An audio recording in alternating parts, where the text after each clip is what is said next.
Barb and welcome to my kitchen. And today I'm showing you how to make a 3-bean chili and some easy cornbread. So let's get started.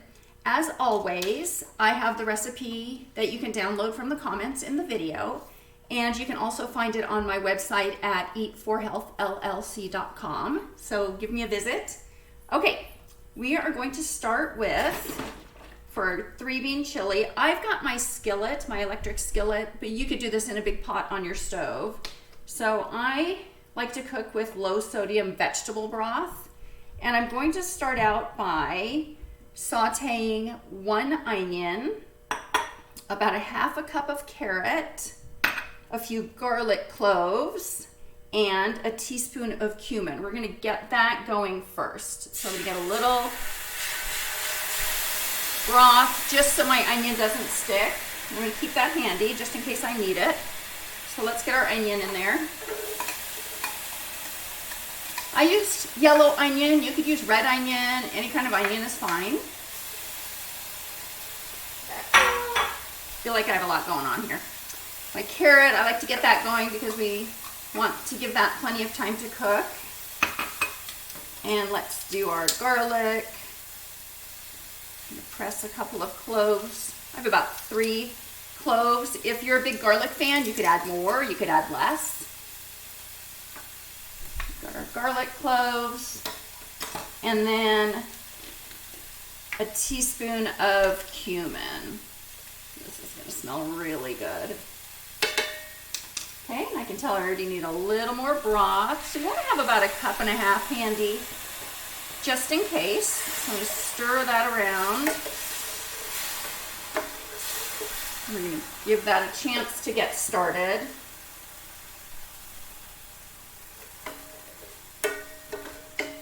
Oh, it's already smelling good. Okay, so I'm gonna let that go for a couple of minutes, maybe about 3 minutes. And while that is getting started, let's talk about what else we have.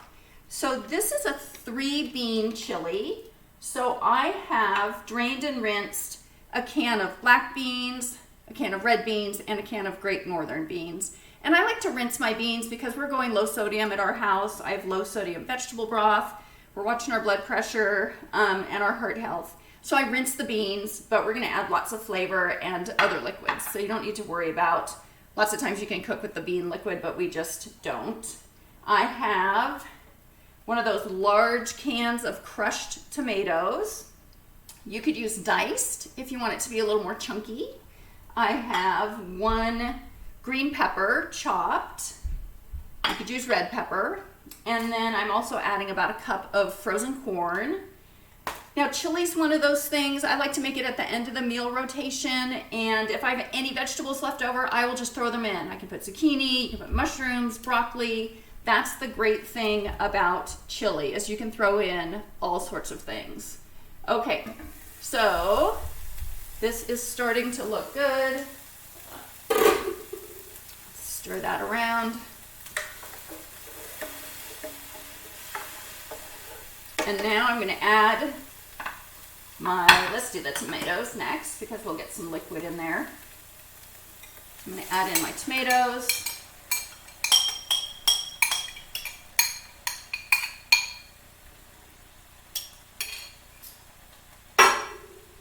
And let's put in our pepper.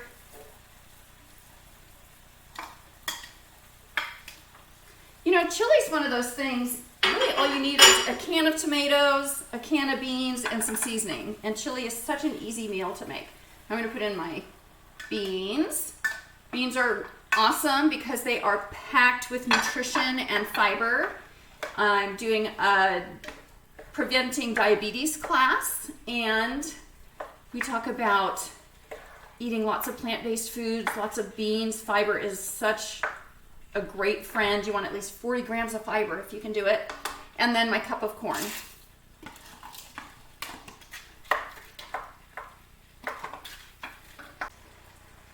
Okay, so now we have everything in the pan, and I'm just gonna cover it up and let that go. We're gonna leave it alone and let it cook. Turn it down a little bit because it just needs to, it's just gonna simmer. All right, so I'm gonna let that simmer for 15 to 30 minutes. Okay, next, we are making our cornbread. So here's what I want to show you about this cornbread. You can make just about anything plant-based. So I was looking at the recipe just on the back of the cornmeal package, and so it says 2 large eggs. Well, instead of eggs, what I've done is made a flax egg. So you make this, for each egg, you take a tablespoon of ground flaxseed and put 2.5 tablespoons of water.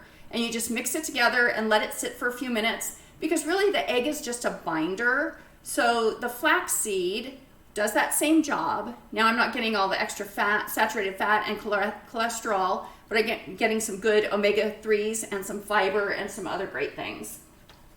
Okay, then it says a cup of milk. Well, I'm going to use original almond milk, so I'm using my favorite plant-based milk, so I can substitute that.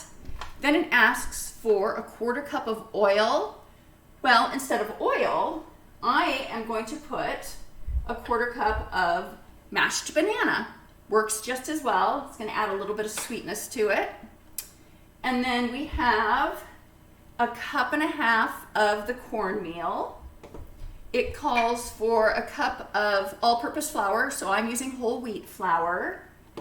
And then a 1/4 cup of sugar, so not too much sugar. And then we have 2.5 teaspoons of baking powder and 3/4 of a teaspoon of salt. So it's really easy to swap out ingredients and turn a regular recipe into a plant-based recipe. And essentially for the cornbread, we just put everything in together. So I've got my flax egg that I made. So I'm going to put that in there. Get that going so you can see how it's thickened. So that's going to work really well as a binder. I'm going to put my cup of almond milk.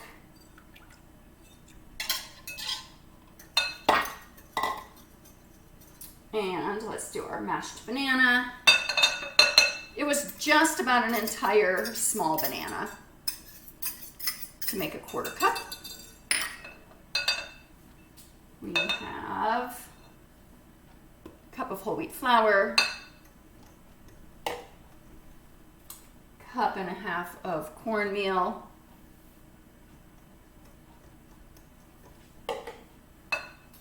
put in my sugar, and the baking powder and salt.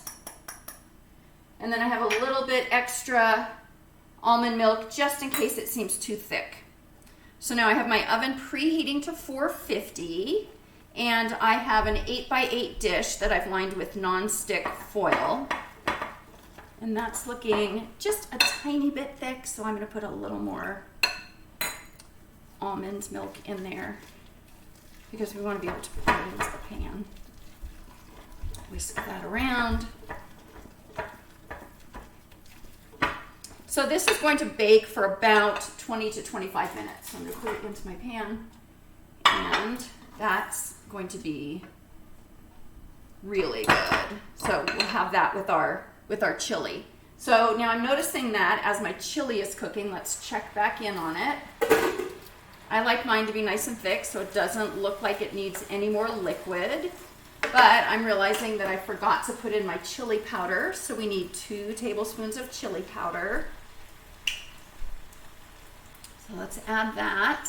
Chili powder got lost in the makings for the cornbread. So let's get our chili powder in there. Give it one more stir. And then this will cook by the time the cornbread is finished. While everything's cooking, I'll make a nice green salad, and we have a really good meal for tonight.